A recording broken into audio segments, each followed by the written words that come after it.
कथा हाल वनवास. लेखक किरण सुभाष चव्हाण. पहाटेचं 3ला आपसुकच जाग यायची. रात्रीला मिटलेल्या पापण्या कवादरनं किलकिलायच्या कळायचंच नाही. उठायचं ते पहिलं चुलीकडं जायचं. राखुंडी लिहून झाली की सोमळ पाण्यानं खळखळून तोंड धुवायचं आणि गडबडीनं भाकरी बडवायला घ्यायच्या. 2 वक्ताच्या भाकरीचं एकदमच कडाप बडवून झाल्यावर दिवळीत फडक्यात बांधून ठेवलेल्या झिंग्याचा बुकना घ्यायचा. तवा फोडणीला त्याल कुठलं, कवा सणावारला आणल त्या येळलाच, आणि त्यापुढं 4 दिवस टाक पुरवून वापरायचं. भुगवण्यात पाणी वतून त्यात मिठाचं 2 खडं टाकलं, वरनं झिंग्याचा बुकना आणि जुंधळ्याचं पीठ घालून तिखटाला नकावडा खरडा घातला की भाकरी संग खायला झिंग्याचा झुणका तयार. तवर मालकाची इकडं नुसती गडबड.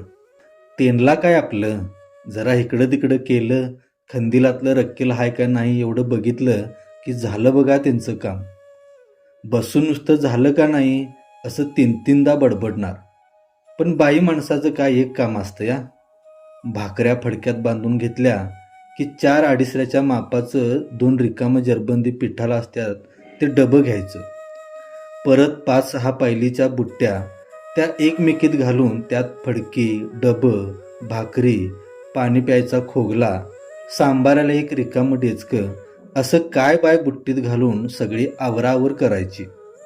तवा संग आमची सासू चंद्रा म्हातारी, मांगाची तारू मावशी, बंडूदाजीची जोडी, मारुतीदाजीची जोडी, चांभाराची तानूबाई साहेब, मी आणि तिने असा 9-10 जणांचा करवांद तोडायचा पुट्टाच होता. पांगिरं सोडायला तरी बी पहाटेचं 4 वाजायचं. बापई लोक हातात सोटका आणि खंदील घेऊन मोरं मागं, आणि आम्ही बायका डोक्यावर बुट्टी घेऊन त्यांच्या मध्ये राहून चालायचो. बुदरगडाला जायची नेहमीचीच वाट पायाखाली असायची. अंधारातनं दगडा धोंड्यासनी ठेचकाळत बिगी पाय उचलायचं. नदी वताड वळंडत हेळेवाडीच्या डोंगरातनं मोठ्या बारव्यात, तिथनं डोंगरातनं टेकाड चढत जकीन पेठावर जायला भगटाच्या आधीचं कावळं करकरायला लागायचं. तिथं जरा इसवाट्याला बसून कोण तंबाखू खातंय, कोण राखुंडी लिवतंय, तर कोण पानाचा तोबरा चगळत बसतंय. तिथनं उठलं की सरळच मग बुदरगडाच्या डागलाच जाऊन थांबायचं. तिथल्या टेंबरावरनं दिसाचा गोंडा फुटून लाल उजेड पसरलेला सब्बट डोळ्यानं दिसायचा. वरल्या अंगाचा गडाचा अंगावर धावून आल्यासारखा काळ्या दगडाचा उभा कडा, त्याच्या अंगाला चिकटलेल्या येली, पांढरीमुळं घट्ट जखडून गडाच्या तटापतूर लोंबकळतेली झाडं वर बघितल्यावर नजरेला दिसायची. तटाच्या खायल्या पायाला भोवतीभोर तांबूळ मऊ मातीत जिकडं तिकडं नाना तऱ्हेची किर्र हिरवीगार झाडी, गुजबूर झुडपं, त्यात अधिमधी काळ्याभोर करवंदांनी वतांबलेली मोठमोठी घुपसं, सगळा रान कसा गच्च झाडाझुडपांनी भरलेला, हे सारं बघून जीव आतल्या आत घुसमटल्यासारखा व्हायचा. करवंदाच्या घुपसाखाली बुट्ट्या ठेवायच्या, त्यातलं जरबंदी डबं घेऊन ते पोटामुरत धरून त्याला पदराचा भोवतीभोर तिडा मारून पदराचा शेव कमरमागं खवायचा. बापय लोक बी टावलानं नाहीतर फडक्यानं पोटाला डबं बांधायची. पोटाला डबं बांधल्यावर आम्ही बायका तर सोडाच, बापय लोक बी जितनी गरवारबाईसारखं वाटायचे. असं सगळं झाल्यावर आमचं काम सुरू. काळीभोर करवांद तोडून या डब्यात घालायची. जो तो आपापली बुट्टी घेऊन चांगली करवांदाची जाळी हुडकून त्यात शिरणार. घुपसाच्या बुडक्याला बुट्टी, पहिल्यांदा खायली करवांद तोडून बुट्टीत टाकायची, आणि मग एलीवर आबदार पाय ठेवत हाताला गावल ते करवांद तोडून डब्यात टाकत वरती सरकायचं. काळ्याभोर करवांदाची तोरणं दोन्ही हातानं वरबाडून डब्यात कोंबायची, पण इकडं लाल शेंड्याचं टोकदार काटं सगळ्या अंगाला वरबडायचं. डोक्यात फडक्यातनं 17 ठिकाणी काटं बोचायचं. मग काय, अंग आकसून एकेका करवंदासंग झट्ट जोंबडं खायला लागायचं. वरनं ऊन जरा चढलं की अंगाची नुसती आत कायली. एकतर अंग फडक्यानं जाम बांधल्यामुळं गदमदायचं, त्यात आणि काटं वरबडलेल्या जाग्याला घामानं भगभग व्हायची. तशातच पोटामुरला करवंदानं भरलेला डबा सांभाळत जपून हालचाल करायची. आणि करवंदाची भरती झाली की दमानं खाली उतरायचं. 2 डब्यांनी जरा कमी अधिक बुट्टी भरायची. जेवणाचा वक्फ झालेला असायचा. मग आम्ही, मी, शांताई, म्हवनाबाई साहेब अशी मिळून डागतनं खाली येऊन गावात जायचो. तेव्हा गडावर जादा घरं नव्हती. 10-15 घरांची एकच नकाडी गल्ली होती. पण कंच्यावी दारामोहर उभारलं की भाजी भाकरी वाढायला नाही म्हणायची नाहीत. घरात काय असेल ते द्यायचे. एखादी म्हातारी बाई हातात भाकरी सांबाराचं घेऊन वाढायला बाहेर आली, त्याला आम्ही पोराट किचकी नवीन लग्न झालेल्या बाया आमच्याकडं बघून ती म्हणायची, काय ग पोरीनो तुमची ही दशा? आत्ता कुठं संसाराची सुरुवात हाय तर आत्तापासूनच झडती आहे म्हणायची तुमच्या मागणं. आजे, नुसती झडती नाही, वनवास हाय वनवास ह्यो. काय करतीस, पोटासाठी करायला नको? असं म्हणत तिनं दिलेली भाजी भाकरी वट्यात घ्यायची. एका हातानं वट्टा धरून दुसऱ्या हातातलं सांबाऱ्याचं डेचकं सांभाळत परत वरल्या अंगच्या डागत आम्ही सुटायचो. घुपसाच्या सावलीत एक जागी घुप्पा होऊन भाकरीचा वट्टा रिकामा करायचा. सगळ्या जणींनी वाढून आणलेलं एक करून ते सरमिसळ प्रत्येकाला वाटून द्यायचं. त्यावेळेला डोक्यावर ऊन आलेलं, सगळीकडं उन्हाचा एकतर तडाखा आणि इकडं पोटात भुकेची आग पडलेली असायची. हातातली भाकरी तोंडात घातल्या घातल्या मटमया व्हायची. करवांदा संगबी भाकरीचा एक एक तुकडा चाबलायचाच. कुठल्या तरी वताडातलं खदुळजार पाणी प्यायला असायचं. झिंग्याच्या बुकण्याचा झुणका आणि वाढून आणलेल्या भाजी भाकरीची चव उशीरपतूर जिभवर रेंगाळायची. जेवून झाल्यावर घटकाभरच बसायचं. ते पुन्हा उन्हाच्या रकात करवंदाच्या जाळीत शिरायचं. मग मात्र बुट्टी भरुस्तोपतर बाहेर पडायचं नाही. 4-5 डब्यांनी करवंदाची बुट्टी भरून व्हायची. 5-6 पायलीची बुट्टी मालकाबरोबरच तोडून व्हायला पाहिजे, नाहीतर जरा मागं मोहरं झालं तर आमची आईल बाईल निघणार. त्यामुळं इरला पेटून बुट्ट्या तोडत आहो. दुपार टळायला सगळ्यांच्या बुट्ट्या तोडून व्हायच्या. मग घटकाभर बसून कोण राखुंड लिवतंय, कोण तंबाखू खातंय, तर कोण पानाचा तोबरा भरतोय. असं सगळं झालं की पळसाची पानं करवंदावर घालून वरनं फडक्यानं बुट्टीला बांधलं की त्या एकमेकाला वावायच्या. ते परत आलेल्या वाटेनं मग पांगीरच्या वाटेला लागायचं. येतळी मात्र धुमाळीच. डोक्यावर 5-6 पायलीच्या करवंदाचं वज्ज घेऊन दमानं खाली खाली उतरायला लागायचं. कुठं सप्पय वाट नाही. एवढ्याशा चिरकुंडीतनं पायातला एक एक खडा चुकवून पाय रेटत जपून टाकायचं. त्यात आणि वरला तोल आवरायचा. मोठ्या घसारतीला डोक्यावर हाय तशीच बुट्टी घेऊन गुडघ्यावर हात टेकत जरा कमी बसतच शिस्तात उतरायला लागायचं. काळजात नुसती धुकधुक. पाय बी निसटला तर वरल्या करवंदाचा खाली मातीत चिक्कोलच की, म्हणून भिवूनच चिखलाच्या वजनाच्या बुट्ट्या डोक्यावर घेऊन आम्ही डाग उतरत असायचो. निम्म्या वाटत यायला डुईला कड यायचा. मानेचा गड्डा डळमळायचा. घामानं अंग डबडबून झिंज्यातनं घामाचं थेंबकं गळून गाला नाकावर घसरायचं. घरात पोचायला किनीट पडायची. बुट्ट्या उतरायच्या ते जमीनला सगळं अंग टेकवायचं. जीव आणि जीव पेसलून गेल्याला सगळं अंग तरकाटून जायचं. पाण्याचा अख्खा तांब्या तोंडात वतून घेतल्यावर ध्याई जरा शांत व्हायची. ताज्याला ताजं करवंद बाजारात जायला पाहिजे या इराद्यानं घरात थांबू वाटायचं नाही. मग काय, लगेचच चुलीमोरं जायचं. जेवणाचं समदा आवरून वाटच्या भाकरी बांधून घासभर खाऊनच रात्रीचं बुट्ट्या घेऊन चालत परत निप्पाणीच्या वाटेला लागायचो. पांगिऱ्यात डोक्यावर घेतलेल्या बुट्ट्या कासारीच्या म्हसोबापाशी उतरायच्या. तिथं घटकावर बसलं की मग कापशीत, आणि मग कापशीनंतर सरळ जैनाच्या स्टँडवरच वस्तीला. बुट्ट्या उतरून एक जागी करून ठेवायचो.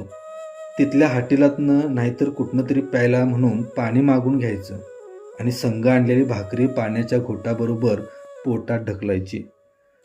त्यावेळेला मादळची बी 7-8 जण आमच्याबरोबर वस्तीला असायची. बुट्ट्या आमच्या मधी आणि बुट्ट्यांच्या भोवतीभर उघड्यावरच आम्ही झोपायचो. आम्ही बायका अंगावरल्या लुगड्याच्या पदरानं डोईपासनं पायापतूर अंग झाकून घ्यायचो. पण अंगाची किती बी उलटी केली तरी खाली नाही तर वर टाचकं पडायचंच. पण ईळभराच्या कामानं अंग शिणल्यामुळं लगेच डोळ्याला डोळा लागायचा. पहाटचं कुठनं तरी कोंबडा बोबावत्याला आवाज आला की जाग यायची. उठून तसाच पदरानं तोंडावर हात फिरवायचा आणि परत होत्या तशा बुट्ट्या एकमेकाला वावून निप्पाणीची वाट पायाखाली तुडवायला घ्यायची. आम्ही बायकांमध्ये आणि बापई लोक मागं मोहरं असं अंधारातनं चालायचो. निप्पाणीच्या तलाव्यावर जायला भगाटलेलं असायचं. बुट्ट्या उतरून त्यावरली फडकी सोडायची आणि बारीक सारीक करवंद आत घालून वरती ढबुनी करवंद लावायची. म्हणजे व्यापाऱ्याच्या मनात आलं की बुट्टी लगेच खपणार. त्यामुळं प्रत्येकजण जिकिरीनं असं करणारच. तिथनं मग निप्पाणीच्या बाजारात आमच्या बुट्ट्या दाखल व्हायच्या. सगळ्या बाजारात निप्पाणीचा मोठा बाजार. हर एक नमुन्याची वस्तू इथं मिळायची. दिसल त्या दुकानावर माणसांची नुसती मुकरंड पडलेली. त्या माणसांच्या गर्दीत एका बगलेला बुट्ट्या घेऊन आम्ही उभा राहायचो. बुट्ट्या व्यापाऱ्यांनी खंडीत घालायच्या. व्यापारी लोक फिरून फिरून दर करायचे. त्यावेळेला कुठला दर? लई तर 50 पत्र एक बुट्टी खपायची. पण व्यापारी पहिल्यांदा 25-30 दर करून केंडून मागायचे. पण कशी तरी इनतवारी करून 40-50 रुपयानं एक एक बुट्टी त्यांच्या पदरात आम्ही घालायचो. उन्हाचा तणका ह्यो. बुट्ट्या खंडीत घालस्तोपतोर ऊन डोक्यावर आलेलं असायचं. पोटात काय हाय का नाही याची बी सूद नसायची. बुट्ट्या खपल्यावर मात्र बापई लोक भाकरी खायला हाटीला जाईत. त्यांच्याबरोबर आमची सासू चंद्रा म्हातारी आणि तारू मावशी ह्या दोघीच हाटीला जाणार. नाहीतर सगळं हाटील बापई लोकांनी भरलेलं. त्यात आम्ही तरण्या बाया कशाला जातोय तिथं? आमच्या पदरात रातीची ती शिळी भाकरी आणि उरल्याला नकाडा झुणका. आम्ही नळावर जाऊन तिथं एका जाग्याला बसून पोटाच्या आगीला ती गोकीरलाग भाकरीचं तुकडं पाण्याबरोबर कसं तरी पोटात ढकलायचो. तिकडं मात्र मालक लोक गरम भज्जीवर ताव मारायचे. तवा त्यांना आमची आठवण व्हायची नाही. 1 वर्ष अशीच नव्यानं करवंद घेऊन बाजारला आलो होतो. बुट्ट्या घालून नळावर भाकरी खायला बसला. पण माझ्या फडक्यात नुसतीच भाकरी होती. मी डोळ्यातनं टिपं टाकीत तशीच पाण्यासंगती भाकरी चावीत होतो. माझ्या नवऱ्यानं तवा एक वार बी माझ्याकडं बघितलं नाही. पण कुणाची कोण माद्याळची कोंडू बिचारी मरून सोन्याची सरगी झाली. तिनं त्या दमाला थानवटीतनं 2 रुपयाची भलाएवढी भज्जी भाकरी संग खायला मला आणून दिली. अशी दुसऱ्या माणसाची कळकळ वाटायची. बाजारात माहेरचं वळखीचं माणूस दिसलं तर ह्यांच्या हुजरात बोलायचं नाही. स्वतःची आई जरी गाठ पडली तर लांबनच तेवढं 2 शब्द बोलायचं.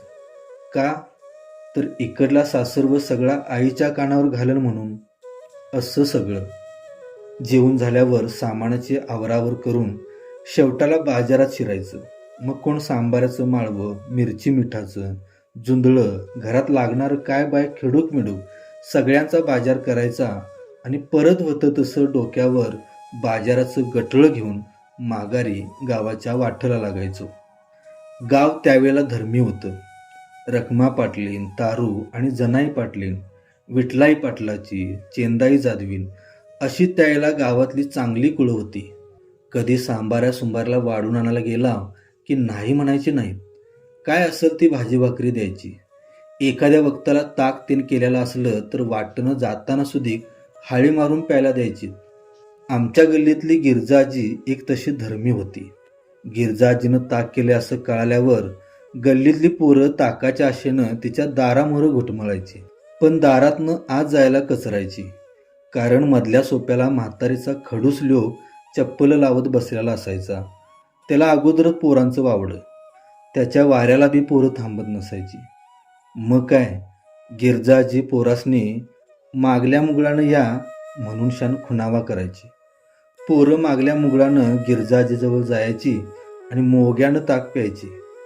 भाड्यानो प्या घटाटा आणि एवढं घरला बी न्या जावा म्हणून गिरजाजी पोरांच्याकडनं घरला बी ताक लावून द्यायची. एक वक्ताला माझं पोरगं बी हातात डेचकं घेऊन सांज वक्ताला सांबाऱ्याला कुरवाड्याच्या दारामोहर जायचं. गुडघ्यापतोर लोमत्याला पांढरा 3 बटनांचा सदरा, त्यातनं आज चड्डी आहे का नाही याचा पत्ता नसायचा. लांब हातोपं मागं दुमडलेलं. गळ्याच्या एका बाहीनं शेंबूड पुसणार आणि तीच बाही सारखी तोंडात घेऊन चगळणार. एका हातानं सांबारला डेचकं घेऊन रखमा पाटलीनीच्या तेन दारामोरं एका पायाची लंगडी करून आमचं पोरगं चौकटीला रेलून उभारणार आणि आत हाक कशी मारायची म्हणून काटकीनं डेचक्यावर तिम तिम वाजवणार. त्यामुळं आतल्या लोकांनी कळायचं. लोक कुठला बी जिनस वाढताना लांब उभा करून वरनच वाढायचे.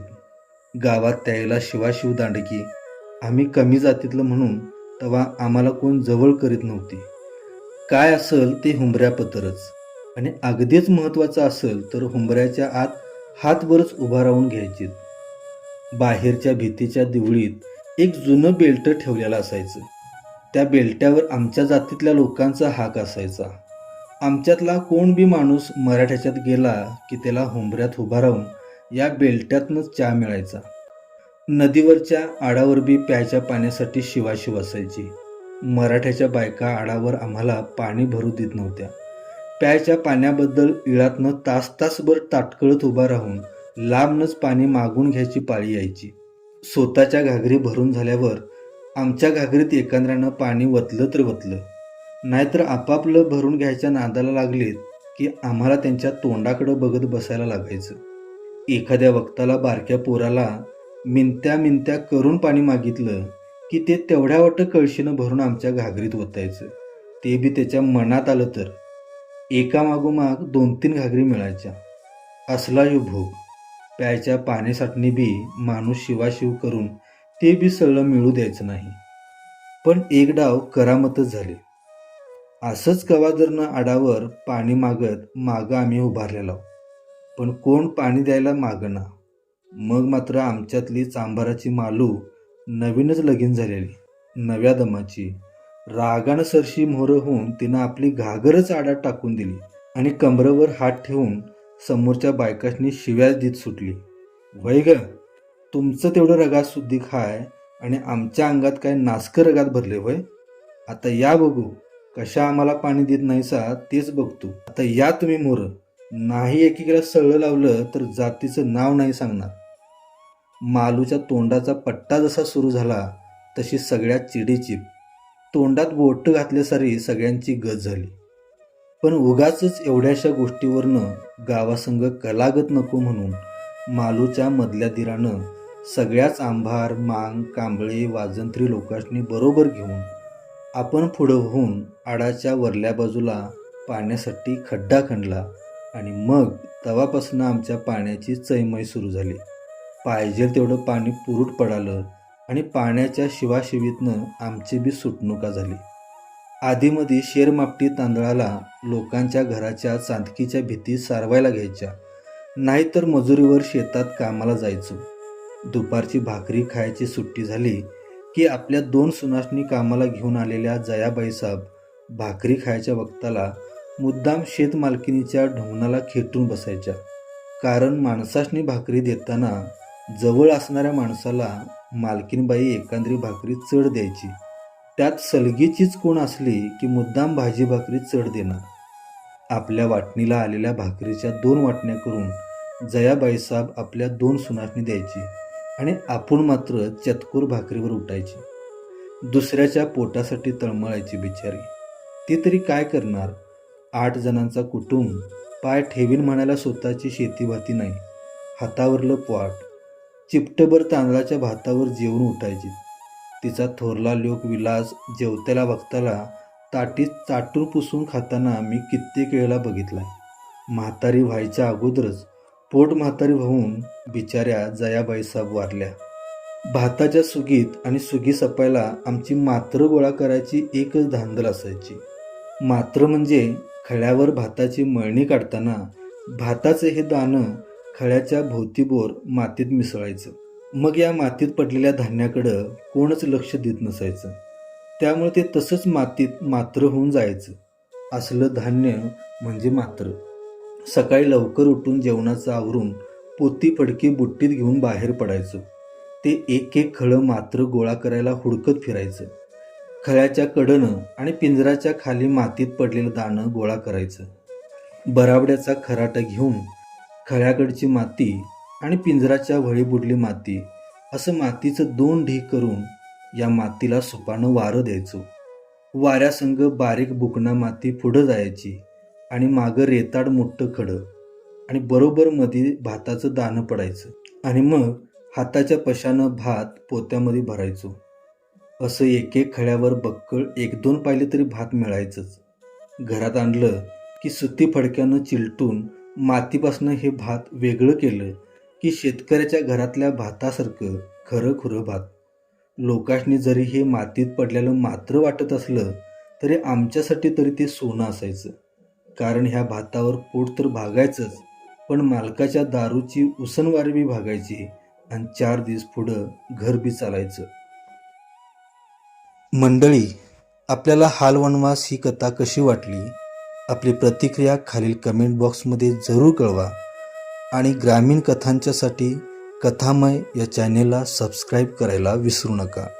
धन्यवाद.